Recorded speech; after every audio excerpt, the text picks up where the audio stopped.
저희가 지난 시간에 그 가구 농량 더하는 거에 대해서 잠깐 배웠는데요. 상당히 난해한 개념이에요.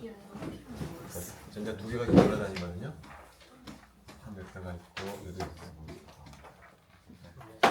그래서 이게 두 개 더한 것이 전체 가구 농량 벡터예요.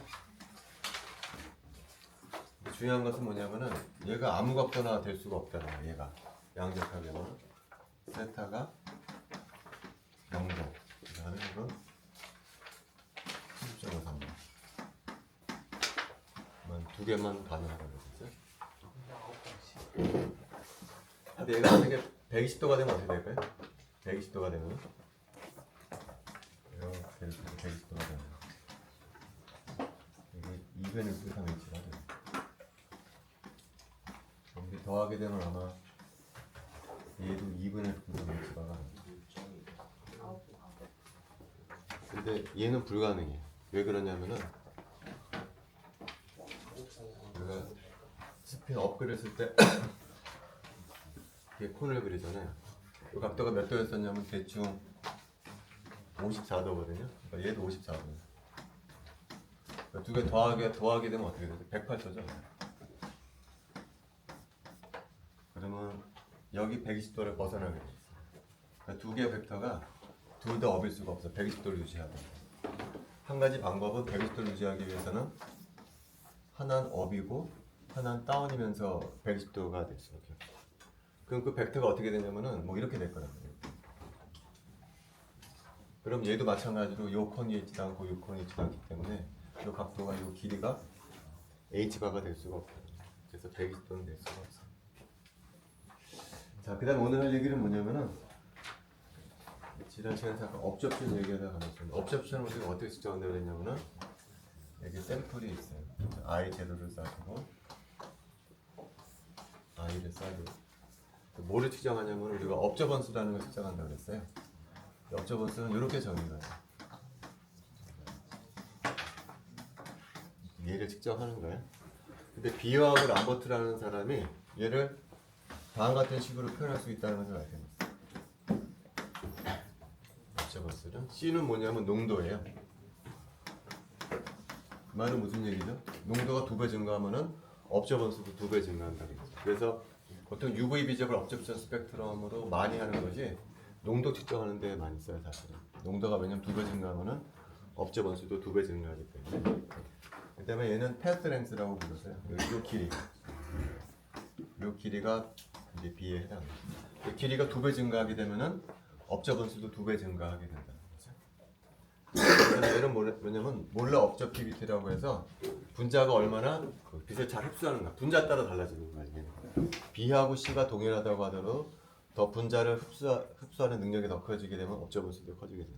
요 입실론은 분자가 빛을 얼마나 잘 흡수하는가를 나타내주는 거입니다. 그죠? 그런데 똑같은 현상을 다른 관점에서 볼 수가 있어요. 다른 관점, 흡수라는 현상을 어떻게 볼 수가 있냐면은 이렇게 얇은 슬라이스가 이렇게 여기 있는 분자들이 이렇게 녹아 있어요.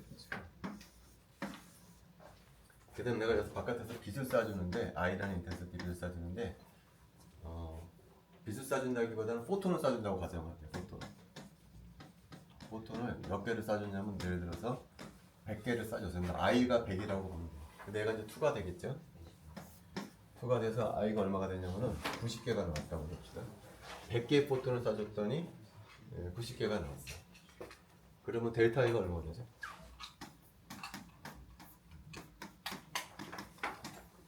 100분의 10 이렇게 되겠죠. 10개가 흡수가 됐다는 얘기예요. 근데 이 값이 무슨 얘기냐? 100분의 10이라는 값이 의미하는 바는 뭐냐면은 100개를 쏴줬더니 10개가 없어졌다는 얘기는 포톤이 흡수될 확률이 100분의 90이라는 얘기예요. 포톤이 흡수될 확률이. 근데 포톤이 흡수를 어떻게 생각할 거냐면은 포톤이라는 놈이 요 입자 사이를 뚫고 지나가면 그냥 투과가 되는 거예요. 근데 이 포톤이라는 놈이 얘를 때려줘. 파이나트한 단면적을 갖고 있는 분자를 때려서 충돌하게 되면 그걸 우리가 흡수라고 볼 거예요. 근데 그 포톤이 흡수될 확률이 100분의 90이라는 거예요. 그래서 내가 I분의 마이너스를 어떻게 생각할 거냐면은 포톤이 요 단면적을 봐. 요 단면적을 내가 A라고 부르도록 할게요. A. 그 중에서 요 놈이 요 분자를 때려주게 되면 그걸 흡수가 되는 것이고 분자 사이를 지나가게 되면 그게 투과가 될 것이거든요. 그럼 포톤이 흡수될 확률은 어떻게 계산할 수가 있냐? 요 전체 면적에서 요 분자들이 전체 차지하는 면적이죠. 그러니까 분자가 되면은 그것이 포톤이 요 분자를 때려줄 확률이 되는 거죠. 그럼 요 분자들이 차지하는 면적을 어떻게 구할 것이냐? 요 분자 하나하나가 차지하는 면적을 내가 시그마라고 부르는 거예요.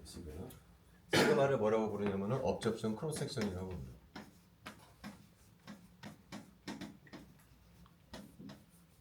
업접션 크로스 섹션. 시그마라고 부를 거예요. 자, 시그마가 크다라는 얘기는 뭐가 될까요? 분자가 포톤을 얻어맞고 흡수할 확률이 가장 크다는 얘기죠. 따라서 이 업접션 크로스 섹션하고 뭐랑 상관이 있는 거냐면은 입술이랑 똑같다는 입술이랑. 아까 이게 뭐라 그랬죠? 분자가 얼마나 그 빛을 잘 흡수하는 정도를 나타내 주는 것이 이 입술이라고 했죠. 얘랑 방금 우리가 정의한 업접션 크로스 섹션은 1대1 상관관계가 있다. 얘가 크면 어떻게 됐어요? 포톤이랑 잘 충돌을 해서 흡수가 더 잘 될 거라는 것이기 때문에 얘하고 얘는 상관관계가 있다. 어쨌든 다시 여기 돌아가서 요거 입자 하나가 차지하는 면적을 시그마라고 부르고 그러니까 여기 뭘 곱해줘야 되죠? 요 입자들의 전체 개수가 여기에 들어가야 될 거야. 요 입자들의 전체 개수는 농도 곱하기 부피로 표현해 줄 수가 있어요. 농도는 내가 n이라고 부르도록 할게요. 넘버 덴시티를. 부피는 어떻게 될까요? 요 작은 슬라이스의 부피는 요 단면적이 a고 요 길이가 l이라고 그러면 a 곱하기 l 뭐 이런 식으로 표현해요. 그래서 이런 식으로 우리가 만들어낼 수가 있어요. 그래서 여기 A 이렇게 없애버릴 수가 있겠죠. 그래서 이 식을 한번 다시 써보면은요.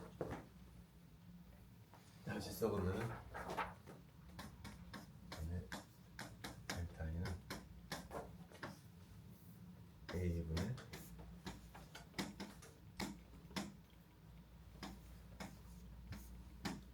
그래서 A가 없어진다고 했죠. 자, 요걸 갖다가 이제 미분교로 바꿔주려고 그래요. 그래서 I분의 델타 E를 DI로 바꿔주고 빼기 N의 시그마의 DL 뭐 이런 식으로 바꿔주고 그 다음에 이제 접근을 해줄 거예요. 그래서 왼쪽 오른쪽을 접근해주게 되면 얘는 ln i0분은 y가 되고요.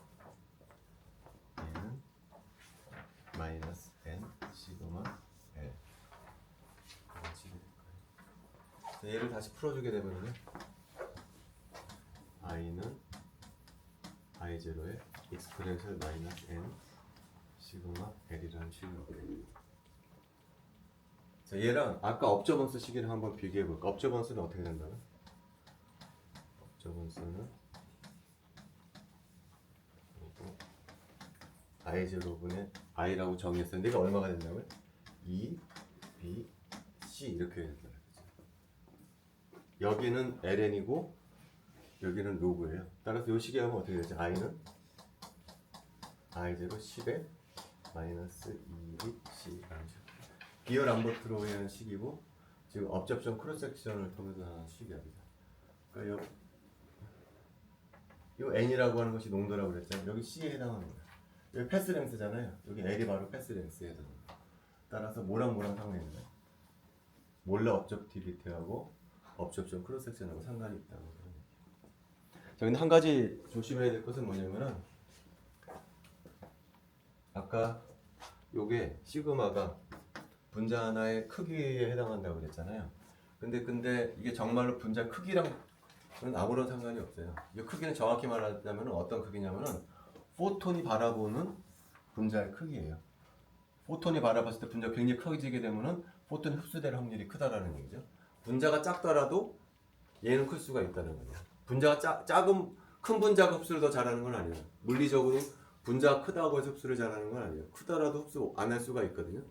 그 사이즈라고 하는 건 실제 분자 크기를 나타내 주는 것이 아니고 포톤의 입장에서 보는 분자의 크기이기 때문에 실제 사이즈하고는 달라요. 분자가 실제로 사이즈는 작지만 빛을 잘 흡수할 수는 있거든요. 그죠? 그래서 실제 사이즈와는 다르다. 그래서 그걸 우리가 업접션 크로스 섹션이라고 부릅니다. 저희가 이제 UV 비저블에 관한 내용이고 오늘의 이제 주요 토픽이 NMR이에요. 우리가 지금까지 많은 분광학을 배웠지만 개인적으로는 나뿐만이 아닐 거야. 모든 화학자들이 그렇게 생각할 거야. NMR이 가장 유용한 테크닉 중에 하나예요. 그래서 오늘하고 다음 시간 2시간에 걸쳐서 NMR에 대해서 배우도록 할게요. 자, NMR은 지금까지 배웠던 분광하고 좀 사뭇 달라요. 자, NMR은 뭐를 보는 거냐면은 프로톤의 스핀 상태를 보는 것을 우리가 NMR이라고 부르요. 자, 프로톤은 굉장히 간단하죠. 가운데 프로톤 있고 전장을 이렇게 돌아다니는 매우 간단한 시스템이에요. 자, 근데 이게 간단한 시스템이지만 뜯어보면 좀 복잡해. 일단 전자를 보면은 전자는 두 가지 종류의 가군 능력을 갖고 있어요. 첫 번째 가군 능력은 이 전자 프로톤 주위를 돌 수가 있거든요. 그 도는 것을 돌아서 생기는 가군 능력을 뭐라고 부르냐면은 오비탈 앵귤러 모멘텀이라고 불러요.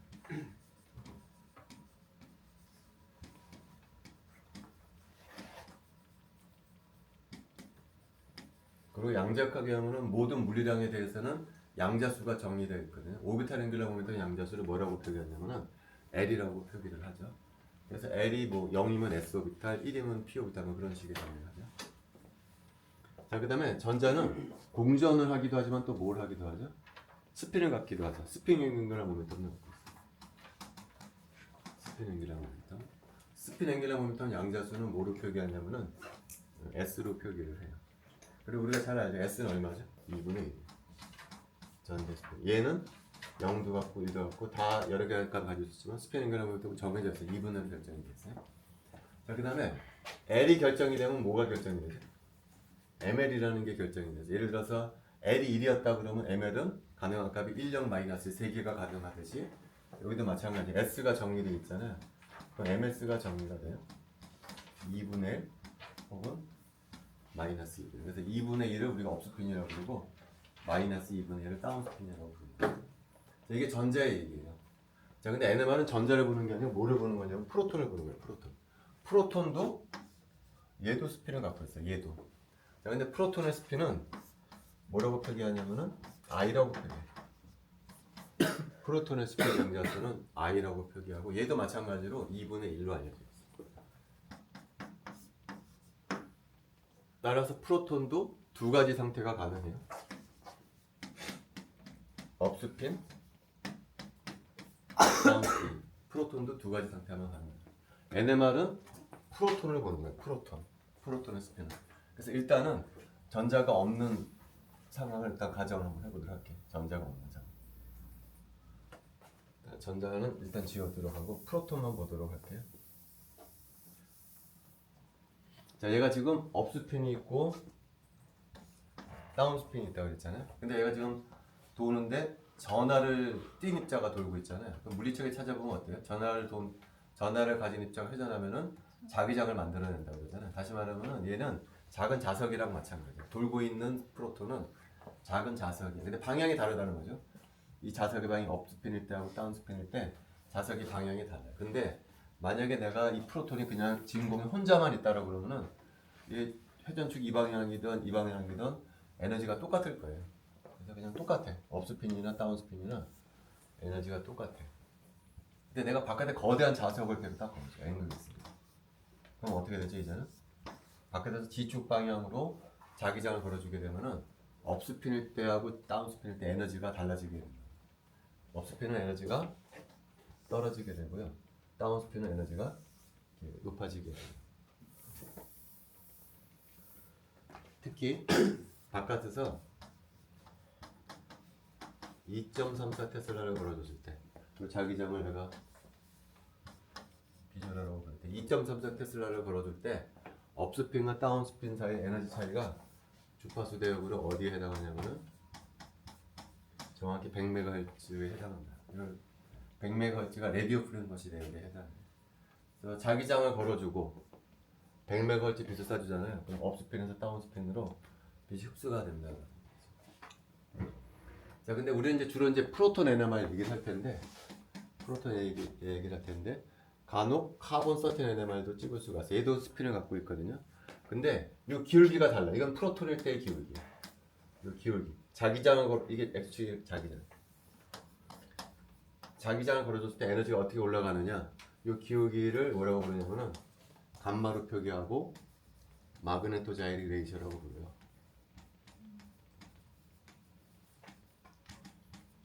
마그네틱 자이직 레이셔가 프로토일 때는 이렇게 올라가서 이 간격이 100MHz가 되는데 카본 13인 경우에는 그 길이가 한 4분의 1 정도밖에 안 돼요.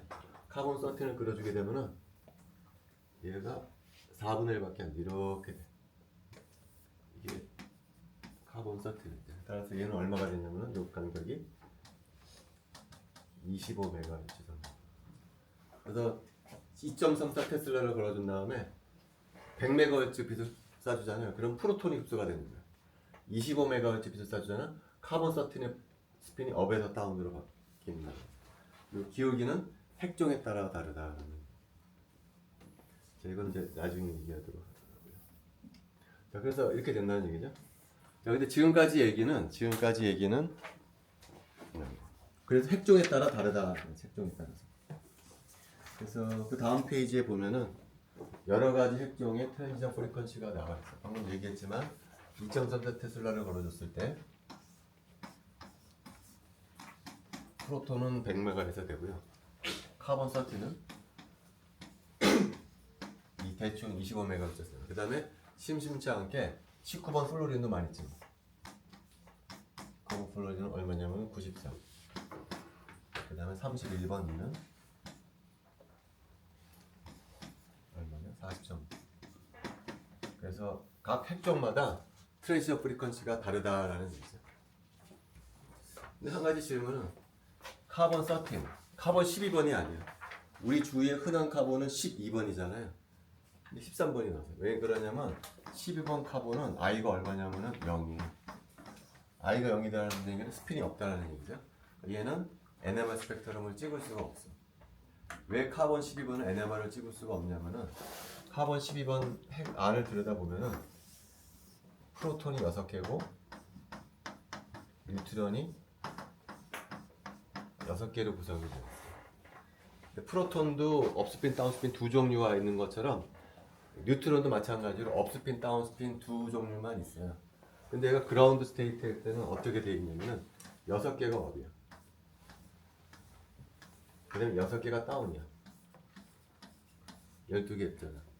각각의 입자는 각각의 프로톤하고 뉴트론은 스핀을 갖고 있지만 이 복합 입자 12번 탄소는 업하고 다운에 정확히 상쇄가 되기 때문에 얘는 I가 얼마가 되냐면은 0이 돼요. 그래서 12번 탄소는 NMR에서 찍을 수가 없어. 꼭 기억해줘야 돼. 우리가 계속 지금까지 이게 찍을 수 있냐 없느냐 계속 얘기했었죠. IL에서 찍을 수 있냐 없냐는 뭐 가지고 판단한다고 그랬냐면은 다이퍼먼트가 변하느냐 안 변하느냐로 판단한다고 그랬고 라만에서는 평균율이 변하느냐 안 변하느냐로 판단한다고 그랬죠. NMR에서는 I가 0이냐 0이 아닌가로 판단을. 12번 탄소는 못 지킨다. 자, 그걸 꼭 기억하세요. 자, 그 다음에 지금까지 요거 트랜지션 프리퀀시는 어느 경우냐면 프로톤만 있고 예를 들면 주위의 전자는 없다고 그랬을 때 100메가에서 나온다고 그랬어요. 근데 실제로는 어떻죠? 실제로는 프로톤 주위에 전자가 돌아다니게 돼요. 그래서 어떤 상황이냐? 프로톤만 있어. 그럼 얘는 어디서 나온다고? 2.34 테슬라를 걸어줬을 때 100메가에서 전이가 될까요? 근데 실제로는 어떻게 된다고요? 아까 기자가 말했는데 실제로는 주위에 뭐가 돌아다니냐면은 전자가 돌아다니고 있어. 그럼 이 전자가 어떤 역할을 하냐? 밖에서 자기장 쏴주잖아요. 그럼 이 자기장 때문에 전자가 새로운 운동을 시작을 해요. 여기 전자가 자기장을 만들어요. 전자가. 언제나 그런 것은 아닌데 이 전자가 만들어낸 자기장은 보통은 바깥에서 걸어준 자기장과 반대 방향의 자기장을 만들어요. 그럼 어떻게 될까? 이 프로톤은 더 이상 얘가 2.34였다고 그러면 2.34 테슬라를 못 느끼는 거예요. 왜냐하면 주위를 둘러싸고 있는 전자가 반대 방향의 자기장을 만드는 거예요. 실제로 이 프로톤이 느끼는 자기장을 비로컬이라고 부르면 이 비로컬은 비제로에서 이만큼을 빼줘야 돼. 이만큼이라고 하는 것은 전자가 만들어내는 자기장을 빼줘야 된다는 거죠. 보통의 경우에는. 그럼 어떻게 될까요? 얘가 전자가 없었으면은 2.34 테슬라를 느껴서 100MHz에서 전이가 될 텐데 이 전자 때문에 어떻게 되죠? 그보다 작은 자기장을 느끼는 거예요. 그럼 이 트랜지션 프리퀀시가 어떻게 되겠어요? 왼쪽으로 갔거든요. 왼쪽으로. 전자가 많이 있을수록 어떻게 될까요? 더 더 왼쪽으로 가게 될까요? 전자가 없다 그러면 오른쪽으로 가게 될 거라는 거죠. 다시 말하면은 이 트랜지션 프리퀀시가 프로톤 상황에 따라서 달라지는 거예요. 프로톤 주위가 어떤 상황이냐, 프로톤 주위 얼마나 전자가 많이 돌아다니냐에 있어 픽의 위치가 왔다리 갔다리 해요. NMR은 그거를 찍는 거예요. 100메가를 보는 것이 아니라 100메가에서 얼마나 벌어져 있는가를 찍는 것이 NMR이에요. 근데 그게 왜 벌어지느냐?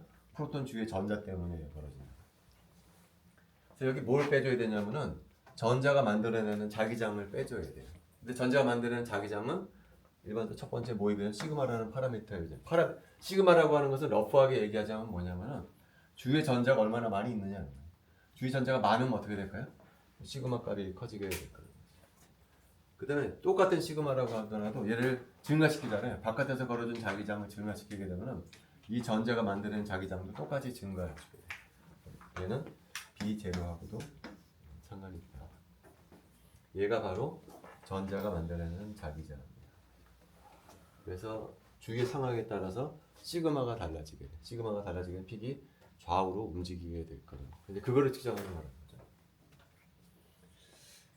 자, 근데 그래서 기억해야 될 것은 뭐냐면은 주위에 전자가 많이 있어가지고서 얘를 차폐시킨다. 그러면 트랜스퍼 프리퀀시가 줄어들어. 주위에 전자가 없어진다. 그럼 트랜스퍼 프리퀀시가 증가한다. 뭐 그거 꼭 기억해줘야 돼. 자, 그 다음에 우리가 지금까지 IR, 라만, UV 비접을 배웠잖아요. 그때 스펙트럼에서 X축이 뭐였죠? X축이 파장 아니면 뭐였어요? 주파수였죠. 그죠? 근데 NMR은 달라. NMR은 X축이 달라. 일단 NMR은 X축이 오른쪽으로 증가하는 게 아니고 왼쪽으로 증가해요. NMR에서는 스펙트럼이 반대 방향으로 증가할 거예요. 그보다 더 중요한 것은 뭐냐면 X축이 델타라고 부르는 파장이나 주파수가 아니에요. 얘는 뭐라고 부르냐면 케미컬 시프트라고.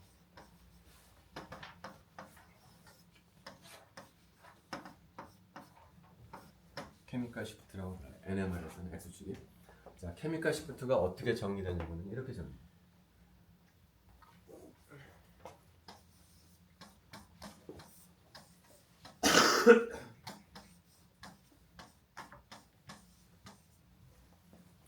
여기 10의 6, 먼저 뉴가 있고 뉴 제로가 있어요. 두 개 측정해야 돼. 뉴 측정하고 뉴 제로 측정해서 이 공식에 대입해서 케미컬 시프트 값을 측정을 해. 자, NMR 실험은 특이하게도 어떻게 이게 샘플이라 이게 큐벳이라고 그러면은 일단 샘플을 집어넣어줘야 되겠죠. 근데 샘플만 집어넣는 것이 아니에요. 여기에 또 뭘 집어넣어주냐면은 레퍼런스 물질도 같이 집어넣어주게 돼서 언제나 얘는 언제나 집어넣어주는 거예요. 자, 레퍼런스로 자주 사용되는 물질이 뭐냐면은 테트라메틸실렌이라고 약자로 TMS라고 하는 표준 물질을 언제나 같이 집어넣어주게 돼 있어요. 그래서 얘의 트랜지션 프리퀀시가 뉴고 얘의 트랜지션 프리퀀시가 뉴 제로 이렇게 돼서 두 가지를 측정을 해서 요가산법을 합니다. TMS는 어떻게 생긴 거냐면 이렇게 생긴 거예요. 가운데 실리콘 있고 테트라헤드라 스트럭처를 메틸 그룹이 4개가 붙어요. 얘를 TMS라고 해요. 얘를 언제나 같이 집어넣어요. 그럼 왜 이 짓을 하냐고요. 왜? 굳이 그 하나만 찍지. 얘까지 굳이 집어넣어서 얘까지 왜 측정을 하느냐. 그런 질문을 해줄 수가 있어요. 왜 그러느냐. NMR은 스펙트럼을 찍을 때 반드시 뭐가 필요하다고 그랬냐면은 바깥에서 자기장을 걸어줘야 한다고 했죠. 그래서 업스핀이 있고 업스핀, 다운스핀이 있으면 자기장을 걸어주면 업스핀은 떨어지고 다운스핀은 이렇게 높아진다고 그랬죠. 이게 바깥에서 걸어준 자기장이요. 그래서 예를 들어 2.34 테슬라를 걸어주게 되면은 이게 100메가헤르츠라고 그랬었잖아요. 근데 이 바깥에서 걸어준 자기장의 세기가 장비마다 다를 수가 있어요. 우리 학교는 이게 2.34 테슬라인데 어떤 대학에 가니까 23.4 메가헤르츠를 쓸 수가 있다는 자기가 갖고 있는 NMR 장비에 자기장의 세기가 달라질 수가 있다는. 그럼 어떻게 될까요? 트랜지션 프리퀀시가 달라진다는 거죠. 똑같은 샘플이라고 하더라도 얼마나 큰 자기장을 갖고 있느냐, 자석을 갖고 있느냐에 따라서 트랜지션 프리퀀시가 계속 달라지는 거예요. 그래서 레퍼런스를 같이 집어넣어주는 거예요. 얘는 계속 달라지는가 봐요. 만약에 자기장을 2배 세게 집어넣으면 2배가 되거든요. 근데 이 식은 어떻게 되죠? 얘가 2배가 되면 U0도 2배가 돼. 그것도 2배로 나눠주게 돼. 이 값은 변하지가 않아. 델타 값은 내가 갖고 있는 장비의 NMR의 세기에 무관하게 일정한 값을 주게 된다는 거죠. 그래서 레퍼런스를 같이 집어넣어주게 됩니다. 하지만 어쨌든 간에 델타 값하고 U는 비례 관계가 있어요. 상관관계가 있어. 얘가 고정이 돼 있을 테니까. 이게 언제 커지는 거죠? 케미컬 시프트 값이 트랜지션 프리퀀시가 클 때 델타 값이 커지는 거예요. 근데 언제 델타 값이 커진다고요? 언제? 프로톤 주위에 전자가 없어지면 없어질수록 델타 값이 커지게 됩니다. 그걸 꼭 기억을 해두도록 하세요. 자, 그래서 정말 그런지 한번 데이터 한번 보도록 할게요. 그 테이블에 보면은요, 실험 데이터가 나왔어요. 테이블에 보면 두 번째 테이블을 보면은 CH4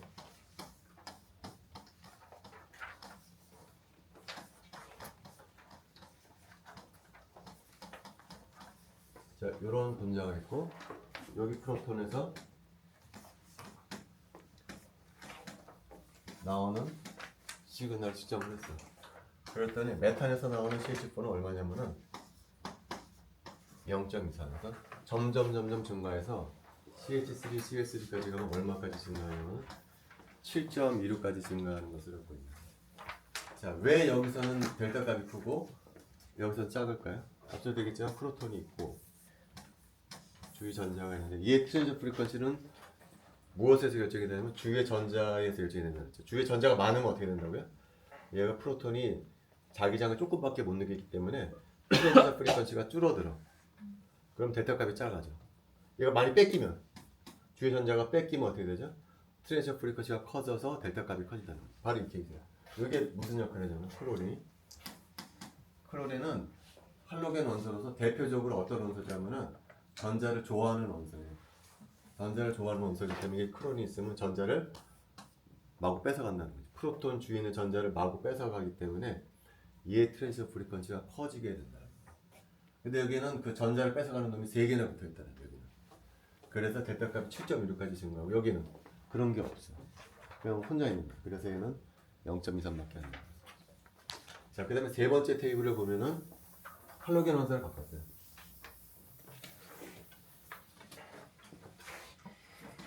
CH3야. 쭉 가서 여기는 이거는 얼마냐면 4.2. 이건 얼마냐면 2.2. 아이오다이드나 플로라이드나 둘 다 할로겐 원소지만 어떤 게 더 일렉트로 네거티브 하냐면은 플로린이 더 일렉트로 네거티브. 얘가 전자를 더 잘 뺏어가. 그래서 케미컬 시프트 값이 커지게 된다는 거죠. 자, 진짜 중요한 것은 네 번째 테이블이에요. 자, 네 번째 테이블은 어떤 상황이냐면은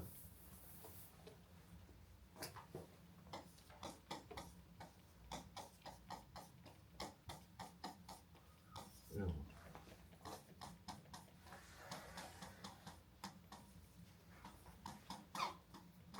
자, 여기 프로톤에서 나오는 델타 값이 얼마냐면은 3.9. 여기 프로톤에서 나오는 델타 값이 얼마냐면은 1.9. 이렇게. 얘는 왜 이렇게 클까요? 바로 옆에 붙어 있기 때문에. 클로린이 바로 옆에서 전자를 뺏어가기 때문에 3.9예요. 여기는 전자 뺏어가는 놈이 멀리 떨어져 있잖아요. 멀리 떨어져 있기 때문에 델타 값이 상대적으로 작다라는. 자, 근데 진짜 중요한 것은 뭐냐면은, 요 샘플에서 여기 프로톤에서만 시그널이 나오지 않겠죠. 여기서도 나오고 여기서도 나올 거예요. 세 군데서 나오게 될 거예요. 세 군데서 델타 값이 다 다르다는 거죠. 맨 마지막에 있는 테이블에 보면 이게 비열을 치환됐을 때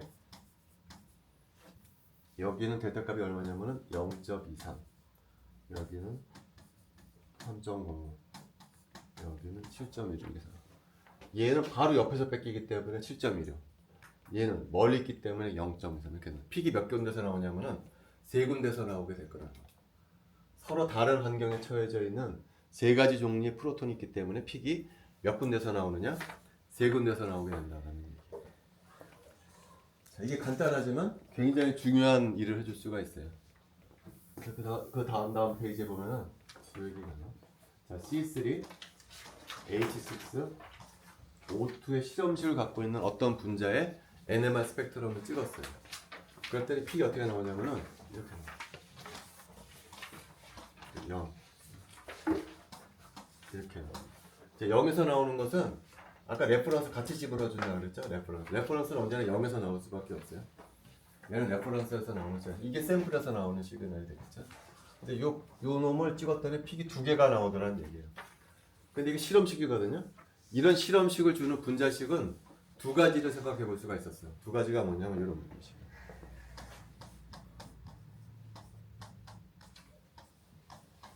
요 분자식. 얘도 이런 실험식을 줘. 근데 얘 말고 얘도.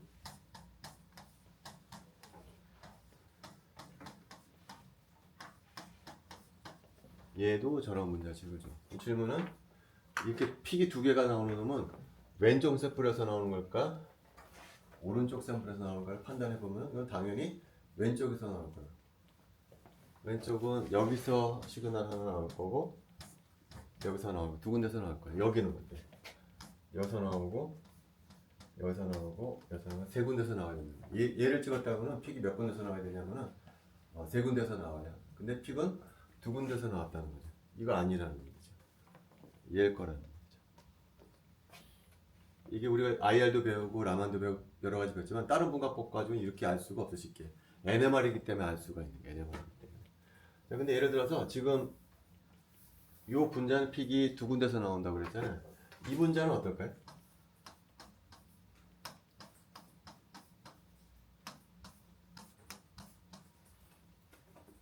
여기는 5를 하나 빼버려. 그래서 얘를 만들어. 얘는 픽이 몇 군데서 나올까요?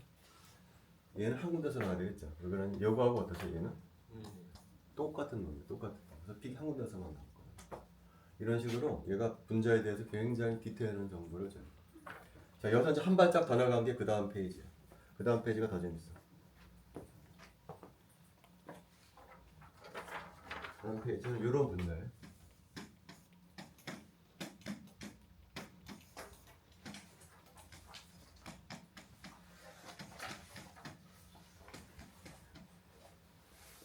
자, 이 분자 NMR 스펙트럼을 찍었다 그러면 얘는 몇 군데서 나올 거냐면 A 프로톤 한 군데서 나올 거야. 근데 B 프로톤 어떠죠? 두 개는 똑같은 상황이거든. 똑같은. 얘는 같은 위치에서 나올 거라는 거죠.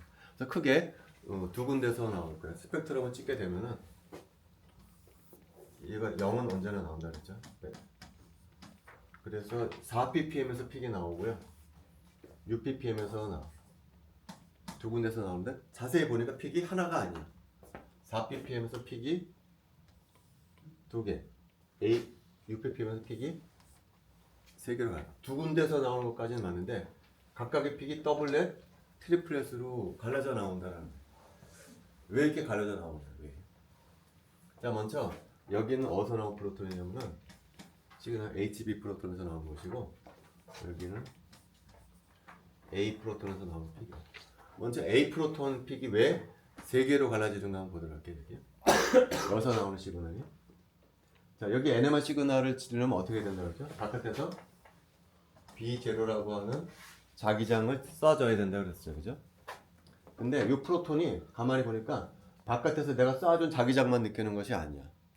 추가적인 자기장을 느껴. 여기로부터는. 왜냐면 얘가 스피를 갖고 있다고 그랬잖아요. 얘도 작은 자석이라고 그랬잖아요. 얘도 자장을 만들어내요. 이 프로톤은 바깥에서 걸어준 자기장뿐만이 아니고 옆에 이 두 개 프로톤이 만들어내는 자기장을 추가적으로 느끼게 돼요. 추가적으로. 근데 이 프로톤의 방향이 두 가지 방향이 있다고 그랬잖아요. 업스핀 방향, 다운스핀 방향. 그 몇 가지 가능성이냐면 네 가지가, 여기 두 가지, 여기 두 가지가 있기 때문에. 처음에 여기 두 개가 업스핀일 때. 두 개가 업스핀일 때는 얘는 어떻게 될까요?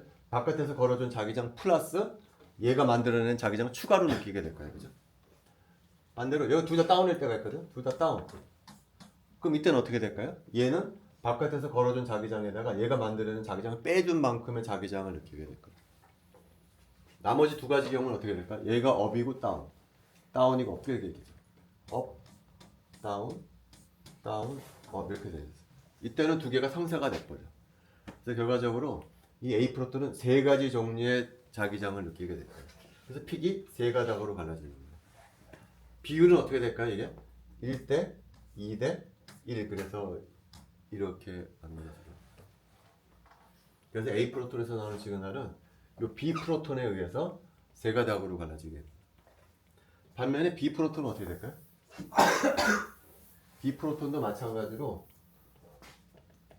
바깥에서 걸어준 자기장뿐만이 아니고 A 프로톤이 만들어내는 자기장을 추가로 느끼게 될 거예요. 근데 A 프로톤은 업일 때가 있고 다운일 때가 있죠. 두 가지 경우밖에 없어. 그래서 픽이 두 가닥으로 갈라지게 될 거예요. 그렇죠? 갈라진 정도죠. 갈라진 정도. 근데 요 정도하고 요 정도 같아요. 요 간격하고 요 간격은 같아야 돼요. 왜 같아야 될까요? 얘가 왜 갈라지는 거지? 얘가 얘는 또 얘가 만드는 자기장 얘가 느껴서 이게 갈라지는 거잖아요. 얘는 왜 갈라지는 거죠? 얘가 만들어내는 자기장을 얘가 느껴서 그렇다. A하고 B 사이 상호작용에 의해서 이게 갈라지는 거예요. 따라서 요 간격하고 요 간격은 둘 다 같아야 돼요. 둘 다 A와 B 사이에 상호작용에 의해서 만들어지는 것이기 때문에 요 간격하고 요 간격은 같아야 됩니다. 자, 그 다음에 요즘 NMR 장비는 이 픽의 인텐서티를 적분해 줄 수가 있어. 요 놈 인텐서티 더해주고 요 놈 인텐서티 다 더해줄 수가 있어. 여기도 마찬가지로 요 놈 픽의 인텐서티를 다 더해줄 수가 있어요. 픽의 인텐서티는 뭐에 비례할까요? 시그널을 내는 프로톤의 숫자에 의존할 거라는 거지. 얘는 픽의 인텐서티가 몇이 나오냐면 2가 나올 거야. 왜 그러냐면 요 시그널은 여기서 나오는 놈, 여기서 나오는 시그널을 다 더한 놈이 요 시그널이기 때문에 프로톤 두 개에서 시그널이 나올 거라는 거죠. 요 인텐서티를 다 덧분하게 되면은 얼마가 나오냐면 2가 나올 거야. 왜냐면 두 개 프로톤에서 시그널이 나오니까. 여기는 다 덧분해 주게 되면 얼마가 나올 거냐면 1이 나올 거야. 프로톤 하나에서만 나오게 되니까. 그걸 여러분들이 기억을 해야 돼요. 자, 그 다음에 지금 내가 요 프로톤 이 세 개가 나오는 걸 어떻게 설명했죠?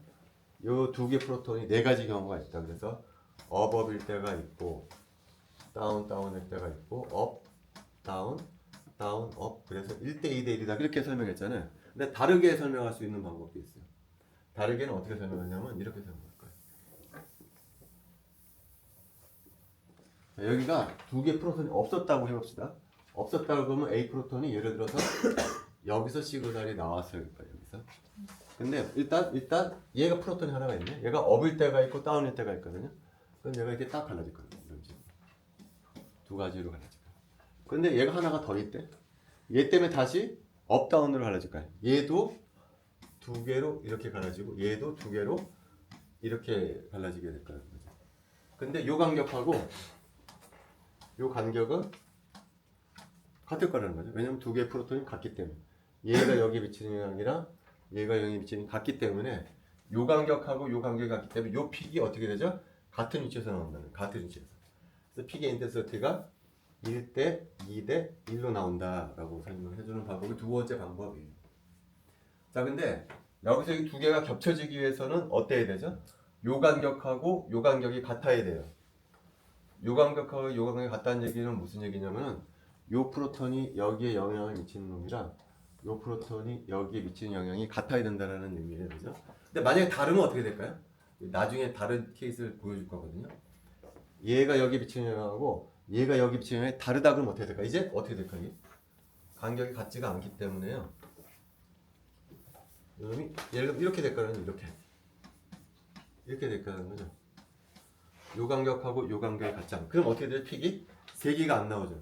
4개가 나오잖아요. 4개가. 다를 수 있다라는 얘기예요.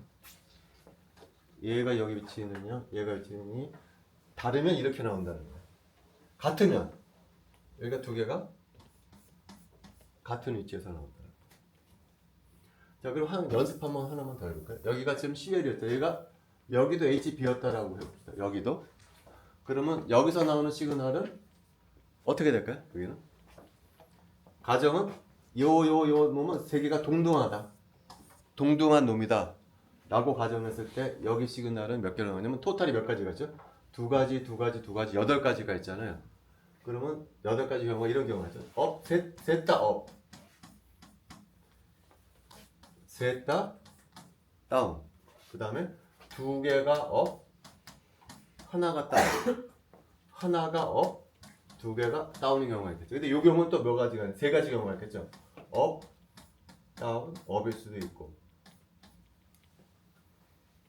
다운, 업 이렇게 해서 세 가지 경우가 있어요. 여기도 세 가지 경우가 있었어요. 그래서 토탈이 8가지가 있다는. 이때는 픽이 몇 대 몇으로 갈라질까? 1대, 3대, 3대, 1 이렇게 되요. 픽이 1대, 3대, 3대, 1 이렇게 갈라지게 됐거든요. 다시 말하면은 요 놈이 동등한 프로톤이다 라고 가정하면 픽이 몇 개로 갈라지냐면은 4개로 갈라진다는 거예요. 4개. 이거 있었다면 어떻게 된다고요? 몇 개로 갈라진다고? 얘가 동등한 프로톤이었다 그러면 몇 개로 갈라지면 3개로 갈라진다는 거죠. 그죠? 얘도 없었다 그러면 어떻게 될까요? 하나가 붙어서 2개로 갈라진다는 거죠. 그러니까 다시 말하면은 옆에 있는 프로톤이 동등한 프로톤이라 그러면은 n 플러스 1개로 픽이 갈라진다라는 거죠. 쉽게 말하면 하나 있을 때는 2개로 갈라지고 2개였을 때는 3개로 갈라지고 3개였을 때는 4개로 갈라지고 n 플러스 1룰이 적용이 된다. 근데 n 플러스 1룰은 언제 적용이 된다고요? 그렇죠. 이 3개가 이놈이 동등한 프로톤일 때 그렇게 갈라진다라는 얘기죠. 근데 동등한 프로톤이 아니다? 그러면은 이 룰이 적용이 되지가 않는다라는 얘기예요. 자, 여기까지가 NMR의 가장 기본적인 주제예요. 그래서 다음 시간에는 카본 13 NMR 이제 보도록. 카본 13 NMR도 비교적 자주 사용되는 테크닉이에요. 이렇게. 그래서 오늘 수업은 여기까지 하고 오늘 혹시 질문하고 싶은 거 있으세요? 어려운 내용은 아니죠. 그죠? NMR이 어렵지는 않은데 굉장히 유용한 테크닉 중에 하나예요. 어렵니? 이 프린트 다음 주에 계속 가져와야 된다? 아, 그리고 내가 월요일에 병원 진료가 있어가지고서 월요일 수업을 휴강을 해야 될 것 같아. 다음에 해야 될 것 같다. 박수를 쳐 병원 간다니까?